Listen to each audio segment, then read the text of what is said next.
Okay, so generative AI is just everywhere, right? It's creating these photorealistic images, writing whole articles, all in the blink of an eye. And while this is an absolutely incredible leap forward, it also drops a huge question right in our laps. How on earth do we govern this stuff? All right, let's dive in.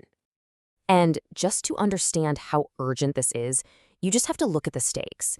A recent poll found that a full third of Americans think AI is going to make them trust the 2024 US election results less.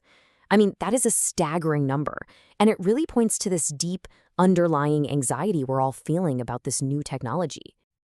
And really, that anxiety all boils down to these three questions, doesn't it? When you can fake an image, clone a voice, or have a machine write an essay, all of our old ideas about trust, ownership, and who's to blame, well, they just start to fall apart. So, in this explainer, we're going to tackle that head on. First, we'll look at how we can even spot AI content.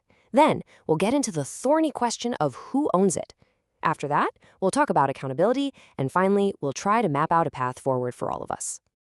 All right, first things first, how can we possibly tell if something was made by an AI in the first place? Well, the answer is all about decoding its digital trail. The big idea here is something called indirect disclosure. Now, think of it as a secret handshake for computers. It's not a big, flashy label for you and me to see. It's a hidden signal that helps platforms and other systems understand where a file came from. And there are basically two ways to do this. Proactive methods are where you intentionally add a signal, like stamping a Made with AI label on it. Then you have derived methods, which are more like digital detective work, searching for tiny clues left behind that give away its synthetic origin. So let's talk about those proactive methods. Watermarking is probably the one you already know. It's about embedding a signal right into the content itself. Sometimes it's a logo in the corner you can see, but the really clever ones are totally invisible to the human eye, a pattern that only a machine can read. Now, fingerprinting is a little different. Instead of changing the file, it takes a unique digital signature. You can think of it as a literal fingerprint or a hash, and it stores that in a giant database. The key is, the file itself is untouched. If you want to check it, you just see if its fingerprint is in the system. You know, YouTube's Content ID works on a really similar idea. And finally, we've got metadata.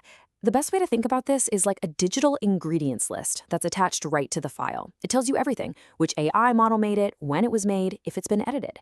And when it's cryptographically signed, like with the C2BA standard, it creates a super secure, verifiable history of that content. Okay, so that's the tech side. But figuring out if something is AI generated leads us straight into a legal minefield. And the big question is, who actually owns it? Well, the US Copyright Office has been pretty blunt about this. Here's the bottom line. US copyright law requires human authorship. If a work isn't created by a person, it cannot be copyrighted. Full stop. Now, this is a big one that trips people up. You might think, hey, I wrote this super detailed, brilliant prompt. I'm the author. But the Copyright Office says, nope. The reason is that these AI systems are still too much of a black box. Your prompt is an instruction, but it doesn't give you enough creative control over the final product to be called authorship. So that leads to the obvious follow-up question, right? If just writing a prompt isn't enough, then what is?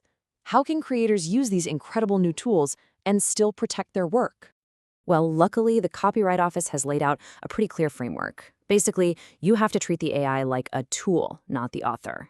You come up with the idea, you use AI to generate some raw material, and then, and this is the absolute key, you creatively select, arrange, or change that output. The copyright then protects your creative work, not the raw stuff the AI churned out. So we've got tech tools and legal rules. But what about the really big picture? I'm talking about how we as a society make sure these systems are used in a responsible way. We have to build some serious guardrails.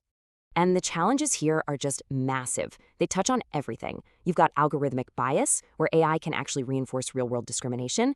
And then there's that huge black box problem again, where an AI makes a critical decision about someone's life, and we don't even know how it did it.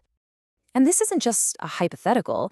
Take the case State versus Loomis. A judge used a score from an AI to help decide a man's prison sentence. The problem? The AI's algorithm was a trade secret. His own lawyers couldn't even look at it to see if it was fair or biased.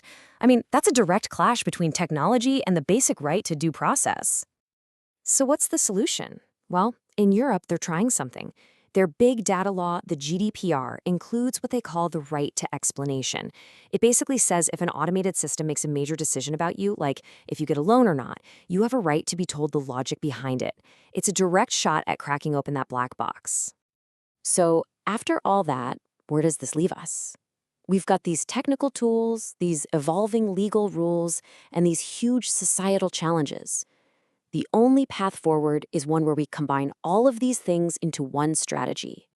It really seems to come down to three main pillars. First, you need the technical tools, the watermarks and metadata to give us a trail we can trust. Second, you need clear legal rules, like the human authorship standard, so everyone knows where they stand. And third, you need those strong societal guardrails, like audits and a right to explanation, to keep everything fair and accountable. Look, AI is here to stay. It's not some fad that's going to disappear. It's already woven deep into the fabric of our lives. And the technology is only going to move faster and faster. So that leaves us with one final and really urgent question. Can our rules, our laws, and our ethics actually keep up?